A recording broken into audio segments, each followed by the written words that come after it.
We are making America great again. You haven't heard that, have you?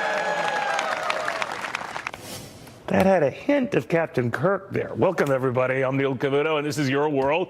And the president in a world of joy today, as are Republicans in general, on a big win on the floor of the House of Representatives. Of course, that was expected, a perfunctory vote. And then everybody to the south lawn of the White House, a who's who, the Republican Party, say, we have just done it. We have just passed a generational tax cut, the likes of which we haven't seen since Ronald Reagan was president of the United States, and now confident that in short order this will be signed by this president of the United States. Here's the thing, though. With all the hoopla and pageantry and remarks one after another today, it has not yet been signed by the president of the United States, so it's not quite a done deal. Kevin Corke at the White House, when will it be? Not quite. You're right. Probably sometime next week, my friend, but either way, whether it happens next week, maybe here or down in Florida, maybe the president tries to wrap this thing up, obviously, this year, because if you don't, there are a number of other things that cascade and it pushes back some other parts of entitlements. But the fact is, probably mid next week, after this thing is enrolled on the Hill and reviewed by the White House, he's going to sign this thing. And ultimately, we can all say, yes, indeed, Neil, this was an historic day here at the White House, not just for congressional lawmakers, but obviously for the president himself, making good on a promise to overhaul the nation's tax code. But today's ceremony was also heavy, frankly, on a simple theme, one you and I have talked about on several occasions. Promises made, promises kept. We did the largest tax cut in our history. I hate to say this, but we essentially repealed Obamacare because we got rid of the individual mandate, which was terrible. The whole country, the world, they tried in Ronald Reagan.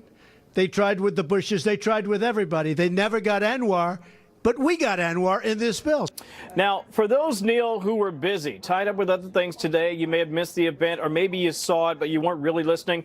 There were a couple of moments that I thought were pretty poignant that people will certainly be talking about. The president's shout out to Steve Scalise, and also the incredibly powerful words of Utah Senator Orrin Hatch. We're going to make this the greatest presidency that we've seen, not only in generations, but maybe ever. Boy, that was really something to listen to. You could sense in his remarks, Neil, how much this meant to him. Keep in mind, a number of guys on the Hill, men and women, have been working on this for years, and in some cases even decades. Now, I know that you'll get into the weeds on the particulars, but for the folks that don't know money as well as you do, let me just share a little bit of the details about the tax bill while we have a moment. It reduces the corporate rate to 21%, down from 35. If you're earning between 49 and 86 grand, you're going to get an average tax cut of about $930. Families making 86 to 149, even bigger, just over 1,800. It should be larger, we are told, by congressional lawmakers. But I should also point this out, Neil. Many of these tax cuts could sunset by 2026 unless congressional lawmakers do something. And the state and local tax write-offs are certain to decrease. And one more nugget, I think the folks at home might find this interesting, especially if you are trying to buy a house or if you own a house. Mortgage deduction capped at $750K. Now, that's actually a bit of a compromise. I know some lawmakers were telling me they wanted it right around $500. But if you're on the coast, east and west, where property is super expensive, $750 is actually a better deal than you might have seen before. Anyway, historic day, no matter how you slice it. Neil, back to you. And you were there covering it all. Thank you, my friend, very, very much. Kevin Corke at the White House. Well, look what we have here. An interesting development that companies would pounce on this and try to do something with all that money that is coming their way, including, curiously enough, AT&T. Listen to the president talking about it. AT&T plans to increase U.S. capital spending $1 billion and provide $1,000 special bonus to more than 200,000 U.S. employees, and that's because of what we did. So that's pretty good. That's pretty good. All right, now that stood out, but it wasn't alone. Boeing is also planning to invest a lot of money, about $300 million in work-related, other charitable donations. But the AT&T one stuck out to me, at least, probably to my buddy Charlie Gasparino over at the Fox Business Network, because that is in a bitter struggle with the administration over getting that Time Warner deal approved. A link there, connection, what do you think? Well, of course it is. I mean, because it's more aggressive than Boeing. As you know, Boeing, if they do more charity, I guess they get more write-offs for that, right? Let's be real clear here. I mean, listen, I think it's great what AT&T is doing. I mean, you know, putting money in people's pockets is great. Investing in plant and equipment is great. That's why we needed to get down the corporate tax rate. I mean, we were so uncompetitive. We had one of the highest in the world. I think there was maybe 2 other countries, and they weren't exactly like major players that were ahead of us in this thing. And it makes us it hurts our competitiveness. Companies, you know, listen, I grew up with a lot of guys that are Irish immigrants. They came to the U.S. because of their jobs here, right? Guess what? Jobs are going to Ireland because corporations can domicile there and get the lower corporate tax rate. And so that's what's going on here. This is a really good thing. That's why the markets like it. Where it gets a little bit muddied is on the individual side. I mean, that is really not a great deal on the individual side. They are actually raising taxes for people, and a lot of them are not rich fat cats. These are what would be middle class in New York, California, New Jersey, really raising their taxes by not lowering the top rate that much and getting rid of all these deductions to pay for this corporate tax rate, which I think is necessary. And that is not tax reform. That's something that Reagan did not do that. George Bush didn't do that. And Donald Trump is doing that. So what he's doing here, what Congress and Trump is doing, is that they are allowing they're allowing corporations to make a lot of money. A lot of very rich people who work in private equity keep their so-called carried interest deduction. They keep that. That's a huge, huge win for them. That's $2 billion a year for that industry. Real estate is going to get some big breaks, by the way, after this. If Donald Trump wasn't a billionaire before this thing, he's going to be a billionaire after this thing passes. And you know, and some taxpayers are going to get a small tax cut. People that don't pay a lot of income tax, and others will. But would there be a connection with the 18? That one is interesting. We would obviously companies do things in their own financial interest, and obviously if it's in their financial interest with this forgiveness of money held abroad, bring it back for 15.5% pay rate. It beats the 35% now, or even the 21% eventual rate. But then, does that register? In other words, is the thinking that the more jobs, or that you'll put yourself in better favor with Republicans or the White House if you immediately start pouncing on this and just don't plow it back into your stock? Yeah, I mean, I think they have to do some cosmetic stuff, but let's be, and this is largely cosmetic. This is not a. You know, it's not all. AT&T is an immensely profitable company. But remember what the CEO, Randall Stephenson of AT&T, and his board of directors, they have a fiduciary responsibility. It is not to their workers. It is to their shareholders. So they could do some of this stuff where they could say, listen, we need to burnish our image. We need to like get some public relations here because we're fighting the government on our planned merger with Time Warner, which the Trump administration is against, as you know. But bottom line, that these companies all have to take care of their shareholders before they ever think of taking care of workers. And that's another issue. It's a fiduciary responsibility. People forget that. You're right, buddy. Thank you very, very much. Anytime. All right, in the meantime, the RNC chair, Ronna McDaniel, joining us. Ronna, very good to have you. Thanks for taking the time. Always great to be here. Thanks for having me. We were talking about these companies, and it would be nice if they committed to hiring and expanding or doing good stuff and not just plow it back into their stocks or the market. Are you in that camp that says, you know, look, you spread the wealth around? Well, let's look at today with these big announcements that you just mentioned, with AT&T giving $1,000 to 200,000 employees, and then you have Boeing putting $300 million back into their employees in charitable giving. I think that's going to be something that's going to go across the market. I think a lot of companies are going to do that. But remember, too, you've got 401ks going up and pensions going up. And a lot of people across this country are going to see their retirement savings benefit from this tax cut. Yeah, I think people don't appreciate the magnitude of that. I think we make a big deal of that. Well, the mainstream media will talk about, you know, how it benefits the stock market and all, as if that average folks are impervious to that or doesn't connect with them. You know, half are invested in this market directly, and up to 3/4 of Americans are directly affected by that market. So just having said that, but there is this concern that average folks won't see it net-wise in their paycheck. What is your thinking when February rolls around, assuming it's February, and they start seeing it every week or 2 weeks, depending on how often they get paid, and that will make a difference?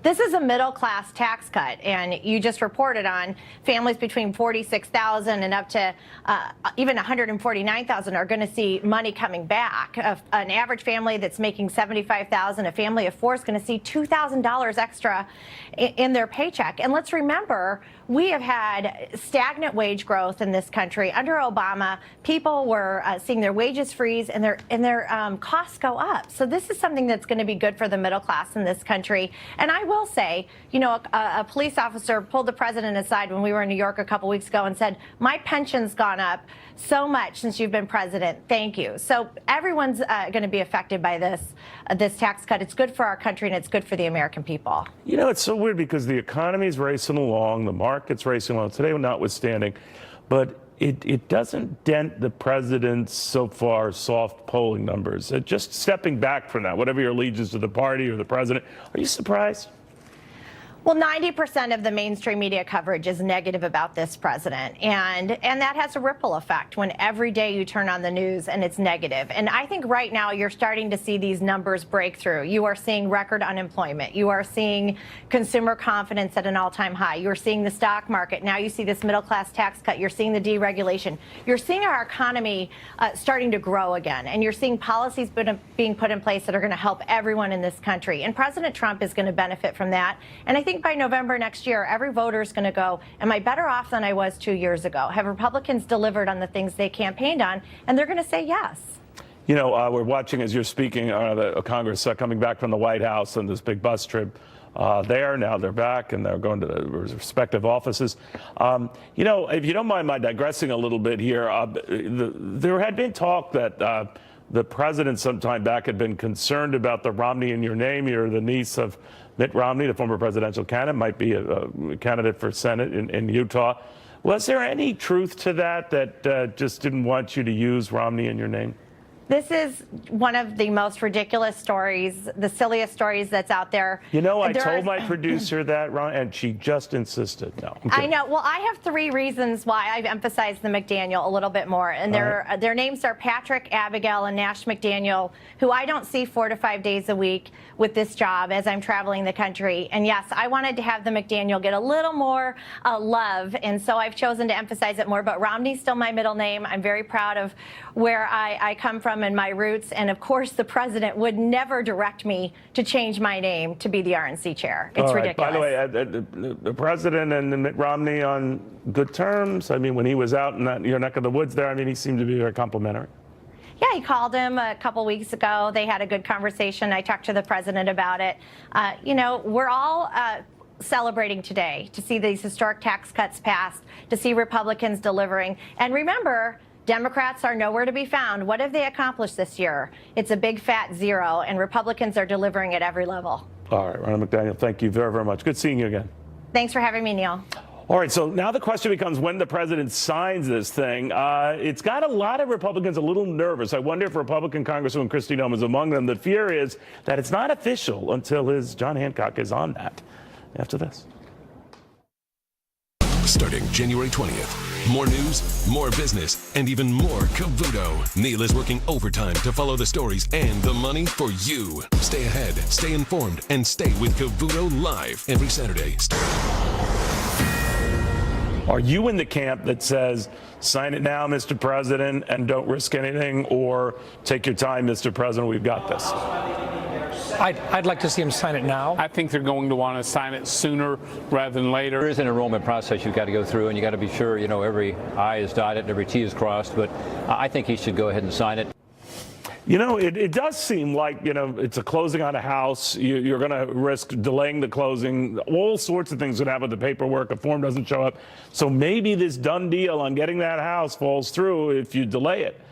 South Dakota Republican Congresswoman, House Ways and Means Committee member, key Republican Party leader, Kristi Noem with us right now. Congresswoman, to a man and woman, a lot of the leadership I've talked to, they're worried that the president shouldn't push this back too much. What do you think? Well, we would prefer, obviously, that he sign it sooner rather than later. We've worked very hard on it. We've gotten it to the finish line. But we also recognize there's an enrollment process. So, you know, the president talked consistently throughout this process that he wanted to give a Christmas gift to the American people. And this truly is meeting the needs of low and middle income folks and focusing on those small businesses and letting them have an opportunity to reinvest in their people and in their operations. So, you know, I think the sooner he can do that, the more we can follow through on really giving them the relief that they need. Here's where I'm confused, and you're always polite handling my idiotic confused questions. What is the advantage of delaying, Congresswoman? I mean, I know there's certain legislative things that are more helpful if it's pushed into the new year, but there are also more dangers in waiting, period, right? So explain the advantage of pushing this off. You know, I think maybe they start the new year with a good narrative that this relief is coming. Also, members can be there for signing ceremonies. But you know, I haven't been in those discussions on really where the decision will be made. I think that the optics of signing it somewhere where there is folks that are getting relief, a single mom, a family that's getting some tax cuts out of this bill that's going to mean the world and make a difference for them would be great. So I think that if they plan it and really message it well, that it's an advantage for all of us going into the new year. You know, today we had our first signs, Congresswoman, where a couple of companies, AT&T among them, Boeing, you know, already committing to use that money for their workers or charitable endeavors. Do you want to see more of that? What if other companies say, you know what, we're just going to help our shareholders? Would you be disappointed if they did just that? But Neil, I sit on the Ways and Means Committee that wrote the House bill, and then I've been on the conference committee that negotiated the differences between the two bills and produced the final product that we have. We've heard companies coming to us over and over again about how they're going to move back to the United States, how they're going to create jobs, how they're going to reinvest in their people. Over and over, they've told us they're going to raise wages. In fact, a lot of our analysis that we've done has been based off of those projections and then looking at tax cuts in history and what happened and how companies and families reacted. So this is based on all of these projections we have is based on knowledge that we already have of indications that they've given us that they will make their people's lives better. You hope, right? I mean, because I can remember the Bush tax cuts and the temporary reprieve, tax break to bring that money home. A lot of them didn't do that. Now, maybe there's more pressure for them to do that. But in other words, you're optimistic they will. I'm optimistic because it's permanent. We gave them certainty, which is what business needs. Gotcha. We also met the needs of families that haven't seen a wage increase. They need more money. You know, Neil, if you remember the statistic, half of Americans don't have $400 for an emergency situation. This is going to give them that kind of relief that they need. I tell the story all the time of a mom I met in a grocery store, handful of coupons and a cart full of generic food, and she said, when is it going to get better? Today it got better. Today it got better because we gave her more money that she can meet her family's needs. Congresswoman, I've talked to a number of Democrats as well who say, boy, if the president poured this much energy into infrastructure instead of tax cuts that can't be paid for, we'd be a lot better off. Now, never mind that's coming from a side where the debt piled up under their watch. Do you think that that is the next area and then that should be the next focus and that's where bipartisanship might be found? Yeah, the president has told me that infrastructure is a priority of his. So I do think that is something the administration is going to focus on. We also in the House want to do poverty reform. Our federal programs that are supposed to lift people out of poverty only perpetuate it. So we want to reform those so we really can give families another step in that hope to providing for their kids and their grandkids and making sure that we don't just perpetuate poverty, but we give people an opportunity to go into these new jobs that we're going to help create with this tax cut. Congresswoman, thank you again. Congratulations. Good seeing you. Thank you, Neil. Good to see you, too. Congresswoman Kristi Noem. All right. Well, you know, there are a lot of people who sort this out in a variety of ways, including those who worry about charitable contributions. In other words, if you are not going to be individually writing off stuff and you get a larger standard deduction, what would compel you to make a donation outside of just a good heart? And you don't really focus on that. A cardinal who is very worried. Yeah, the Archbishop of Washington is next.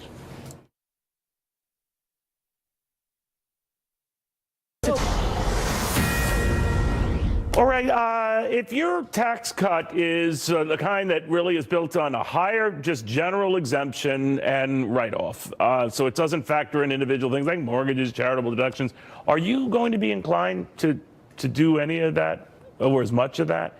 The Archbishop of Washington, His Eminence Cardinal Donald Wuerl with us right now. Your Eminence, very good to have you. Thank you. Thank you. Good to be with you. So your concern is what? That in this new tax environment, people might have less incentive to give to charity? I'm not certain that there's going to be that type of impact. You know, we just had this terrible experience of the hurricanes, and the response of people was extraordinary. Now, we're not a very, very large diocese when it comes to population, but we had almost $800,000 worth of gifts, people just saying, help those people who need help. And I think that's going to continue, whatever the frame of reference around taxes might be. There's something wonderful about being called simply to help other people in their need, regardless of whether you benefit a lot from it or not. And I think that's the beautiful thing. In fact, that's what Christmas is all about, isn't it? The call to remind us we're supposed to care for one another. We're supposed to be there for one another. But, you know, if you think about it, Cardinal, there are many who, whether they were, you know, charitable undertakings or bishops' appeals or cardinal appeals or general appeals, and if the whole charitable contribution thing is sort of pushed aside, would people give as much? And some are worried, beyond just obviously the Catholic Church, and that people won't be. Are you? Yeah, I think we have to wait and see what exactly is in this legislation, in this tax cut. So far, I haven't heard anything specific about what is actually contained in it. In fact, I was a bit surprised when I heard on the radio this morning that there are over 100 pages in this document. So let's wait and see what's in it. Well, you'll be happy to know, despite it's the thick document, that you can still fill it out on an index card. It'll just be challenging, nevertheless. But let me ask you as well, there is a measure in here that I know you do like, and that is these child care credits that were largely championed by Marco Rubio. Yeah. And they apply to people who, even though they don't necessarily pay income taxes, they do pay payroll taxes. It's just another, you know, box of money that makes its way to Washington. So the senator and others who back that, Republicans who were bragging about it today, were saying that this is going to particularly benefit poor folks, single moms, that sort of thing. You like that aspect of this cut. Is that correct? Yeah. I think we would all applaud any part of the cut that focuses on people who have the greatest needs. And that's where we want to take the focus. People who have enormous needs, working people, people who are raising children, people who have their kids in schools and need to be able to get some support for that. Those are the people you want to see get a break. And I'm hoping that that's what's going to be in this package when we finally get to be able to understand what's in it. You know, Yerman, it's been portrayed in the mainstream media that the rich are disproportionately benefiting from this. And of course, the Bible, of course, goes back in time to talk about how tough it is to be rich anyway and get into the kingdom of God. I think easier for a camel to get through an eye of a needle. Do you think that the rich are getting a good deal here to the detriment of others? Well, I think, again, we have to wait and see how this all plays out. But nobody likes taxes. And so when there's a cut, I think everybody is looking to see what will be their share of it. Isn't that what we're waiting to see right now? But I have a feeling, Cardinal, that you're a smart guy with this. I think you've actually studied this better than maybe you're kind of letting on here. And I, not to question that, but that you do know a lot about this, and your big hope seems to be that in the end, people of all income levels will still be generous and will still look after their fellow man. Isn't that the goal, though? We don't have to depend on the government to be able to encourage us to do the things the gospel asks us to do. In fact, one of the things we've learned in this country over centuries is we really have to respond in faith to the gospel regardless of what the government is saying or doing. And I think that's one of the beautiful things about faith. People of faith, we understand we have an obligation to one another. We have to be there for one another, and we have to care for one another. Now, it helps It helps if the tax structure is such that we have some money with which to do that. But it's not dependent on that. And you're right, there should be an equitable distribution of the burden for everyone so that everyone gets a fair share of the burden and a fair share of the benefit. And we have to wait to see now how this is all going to play out. But the church and people of faith don't depend on a tax structure to be able to live out their faith and do good to one another. And I think that's just a blessing. It's a blessing of faith. You know, the president has been very big at saying Merry Christmas wherever he goes, that he has helped bring that back. How do you feel about that? Well, I think Merry Christmas is something woven into the fabric of our land, our language. One of the reasons is we are merry, we are happy at Christmas because we get to hear all over again that wonderful message of love one another, that God loves you, God cares for you, God's Son is with us. And it's that love that we're called to share and manifest in the world. That's the good news. And of course we're happy. Christmas reminds us of all of that and challenges us to live it, to do it. So we are merry, we are happy. And I think it's good to hear that back in the vocabulary, back in the language. Be joyful, care for one another, love one another, take care of one another.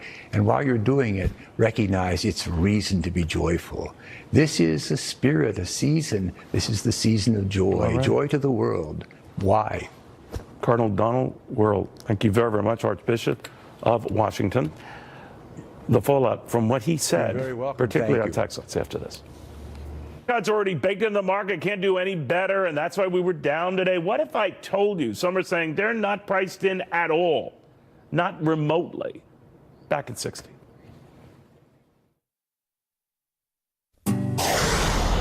When I look at what's going on in the stock market, I don't think a lot of the tax reform is in the stock market. What I think is what's in the stock market right now is what's going on in the economy. If you look at what the tax plan is going to do, I don't think that's factored in. So this enormous run-up we've seen in the stock market, if top White House economic advisor Gary Cohn, by the way, this has been echoed by Treasury Secretary Mnuchin, who said kind of the same thing. A lot of what the run-up we've seen is based on, lower regulations, a more positive environment. You had the tax cuts in there, and we haven't fully added them in there. We're off to the races. Do you buy that? Market watcher Heather Zaraga, and we've got FBN's Charles Payne, the host of Making Money. I'm telling you, you can actually make money on that show. So, Charles, I end with you. Let me begin with you on what Cohn appears to be saying. You ain't seen nothing yet. Do you agree with that?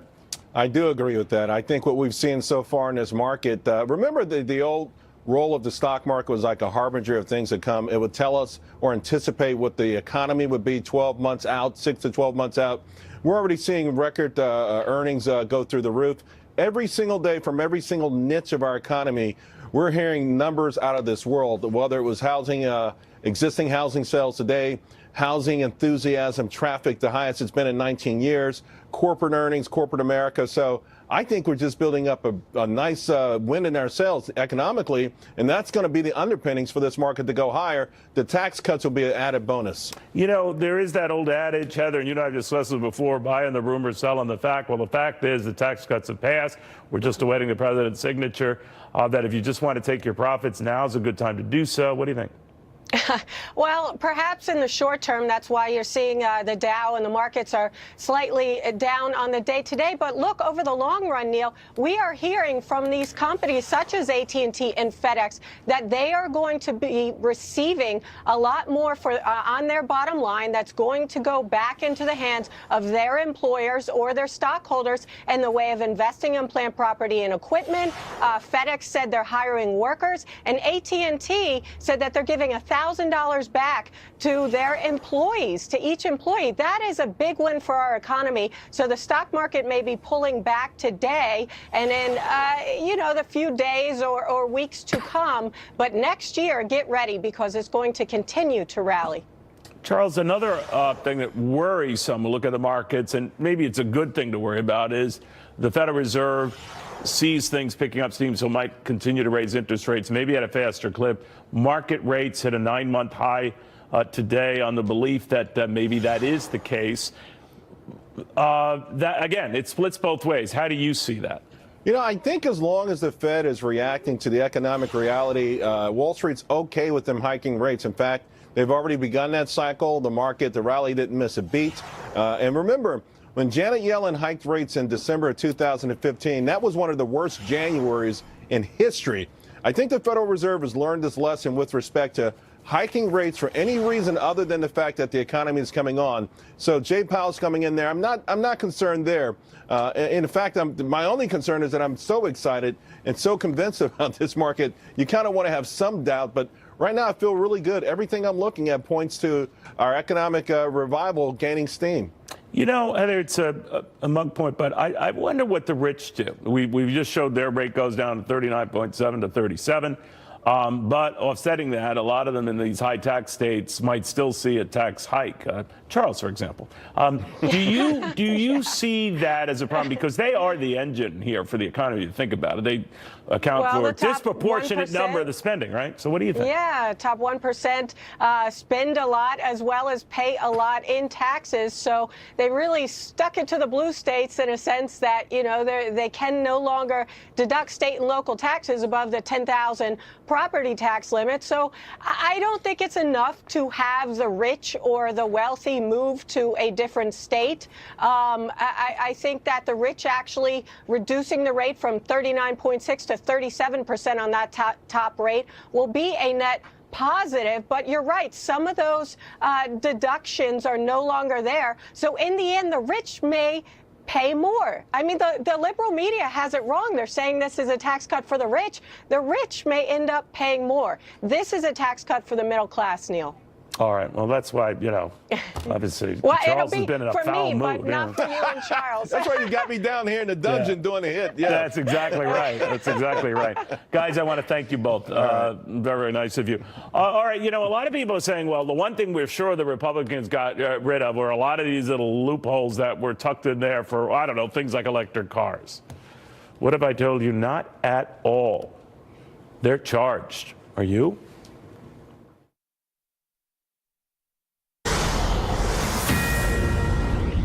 You know, this was one that actually surprised me because I know a lot of Republicans, they're not big on these tax credits. Then again, they did have that child care credit, but they kept one that really stunned me, a $7,500 tax credit for electric cars. That stays in the bill. Now, a lot of people look at that and say, whoa, whoa, whoa, whoa, this is the one thing you were against. I understand how these things come to fruition, but bottom line, Deirdre Bolton of Fox Business Network, I was surprised. How about you? Yeah, it was surprising because at one point there was discussion that, okay, well, maybe these incentives would be taken away. To your point, very much left in. And let's just say car makers are very happy. GM CEO Mary Barra is saying this really changes things in a positive light. She says these incentives change the equation that determines whether or not people want an electric vehicle. So electric vehicles such as the Chevy Bolt, the Tesla Model 3, they all have sales prices around $30,000 after the credit. So it is going to be helpful to those companies. Now, on a fuel-related theme, Neil, after 40 years of wrangling, Congress voted to open Alaska's remote Arctic National Wildlife Refuge, otherwise known as ANWR, to oil and natural gas drilling. So House Speaker Paul Ryan spoke about the decades and the decades that it took. He said some of the people that he is working with have been working on this particular project all of their lives. Here's his quote: "We are opening a small non-wilderness area of the Alaska National Wildlife Refuge for responsible development." And in his words, he said, "It is the most ambitious step we have taken in years to secure our energy future." Now, environmentalists see the vote as a defeat. They've basically been fighting since the 1970s to block drilling in Alaska. The tax law also repeals the individual mandate to purchase health insurance, a big hit, of course, to the 2010 law, the Affordable Care Act, or Obamacare. So the requirement that all Americans carry health insurance or face a penalty, that penalty has been removed. So lots of changes in this first major overhaul of the nation's tax laws since 1986. Here we are, Neil. Back to you. You know what's weird about the Tesla thing, though? A lot of people who buy, especially the high-end cars, they don't need a tax credit. They're pretty wealthy. Yes, and critics did certainly raise that point, saying, okay, really, who are you helping out? But then when you look at some of these prices, the Chevy Volt is the one of the more popular ones that is available around $30,000. And then, of course, Tesla does have the sedan that is meant to be a little bit more price competitive. But yes, you are not alone, Neil Cavuto, in thinking that. That's the way my mind works. All right, Deirdre, thank you very, very much. Sure. Good seeing you again. Deirdre Bolton of Fox Business fame. Meanwhile, first the tax cutting and now on to infrastructure. We raised it with Congresswoman Noem, right? Why that is looking more and more likely, but why the TSA wants in on that to keep us safe after this.